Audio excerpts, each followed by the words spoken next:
হরে কৃষ্ণ। আজ আমরা শ্রীমদ্ ভগবদ্ গীতা যথাযথ প্রথম অধ্যায়ের দ্বিতীয় শ্লোক পাঠ করছি। সঞ্জয় উবাচ দৃষ্টাদু পাণ্ডবানীকং ভূরং দুর্যোধনস্তদা আচার্যং উপসঙ্গম্য রাজা বচনম অব্রবীত।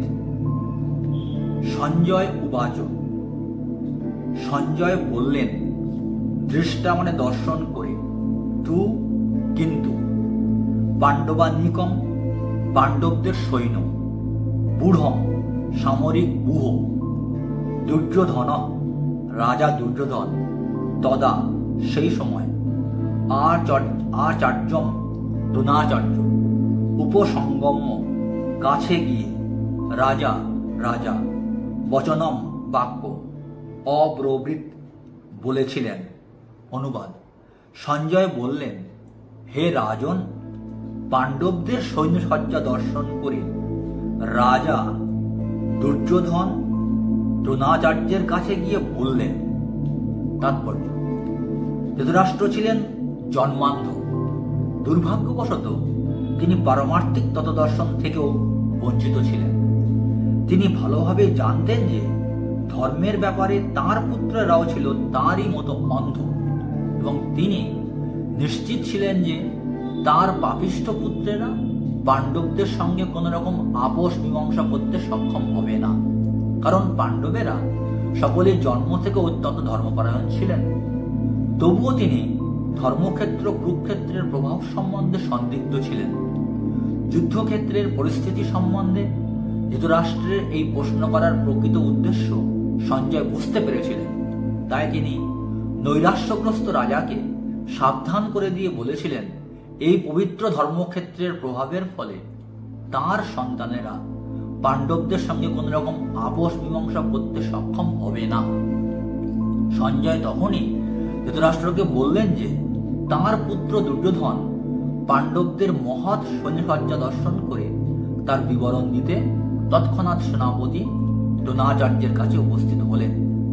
দুর্যোধনকে যদিও রাজা বলা হয়েছে, তবুও সেই সংকটময় অবস্থায় তাকে তার সেনাপতির কাছে উপস্থিত হতে দেখা যাচ্ছে। এর থেকে আমরা বুঝতে পারি চতুর রাজনীতিবিদ হওয়ার সমস্ত গুণগুলি দুর্যোধনের মধ্যে বর্তমান ছিল। কিন্তু পাণ্ডবদের মহতী সৈন্যসজ্জা দেখে দুর্যোধনের মনে যে মহাভয়ের সঞ্চয় হয়েছিল, তা তিনি তাঁর চতুরতার আবরণে ঢেকে রাখতে পারেননি। এই 2 নম্বর শ্লোক থেকে আমরা এই শিক্ষা লাভ করতে পারি, ধৃতরাষ্ট্র যেমন বাস্তবিক পক্ষে তিনি জন্মান্ধ ছিলেন, তিনি পারমার্থিক জ্ঞান অর্থাৎ শ্রীমদ্ ভগবদ্ গীতা, ভাগবতম, চৈতন্য চরিতামৃত ইত্যাদি বেদ ইত্যাদি পুরাণ ইত্যাদি শাস্ত্র গ্রন্থ তিনি তেমনভাবে পাঠ করে তার মর্মার্থ উপলব্ধি করার চেষ্টা কখনো করেননি। ফলে তার মধ্যে ধর্মীয় গুণাবলীর বিকাশ ঘটেনি। তার 100 পুত্রের মধ্যে দুর্যোধন, দুঃশাসন আদির পাণ্ডবদের প্রতি যে ষড়যন্ত্র এবং তাদের হত্যা করার বিভিন্ন যে পরিকল্পনা তারা করেছিল, তারা যে পাপগুলো করেছিল, সেই পাপগুলো থেকে তাদেরকে মুক্ত করার অর্থাৎ নিজের সন্তানদেরকে বিরত করার শিক্ষা তিনি দেননি। ফলে তার মনের মধ্যে সবসময় একটা ভয় রয়েছে, ধার্মিক তার ভ্রাতা পাণ্ডু মহারাজ, তার পুত্ররা যুধিষ্ঠির মহারাজ সহ পঞ্চ পাণ্ডব, তারা ছোটবেলা থেকে ধর্মীয় শিক্ষায় এতটাই উন্নত ছিলেন, তারা ধর্মের পথেই চলতেন। তাই কুরুক্ষেত্রের রণাঙ্গনে তাদের যে জয় হবেই, এই ভয়ে সর্বদা অন্ধ ধৃতরাষ্ট্র ভীত ছিলেন। এ থেকে আমরা শিক্ষা এটা লাভ করতে পারি, যে ব্যক্তি বা যে পিতা পাপকর্ম করবেন, তার পুত্ররাও পিতাকে দেখে পাপকর্ম করবেন। লাইক ফাদার লাইক সান। সেই জন্য পিতা যদি সংযত জীবনযাপন করেন, ধর্মীয় চেতনা নিয়ে জীবনযাপন করেন, অবশ্যই তার পুত্ররা বা কন্যারা ধর্মীয় চেতনায় উদ্বুদ্ধ হয়ে তারাও উন্নত জীবনযাপন করবে।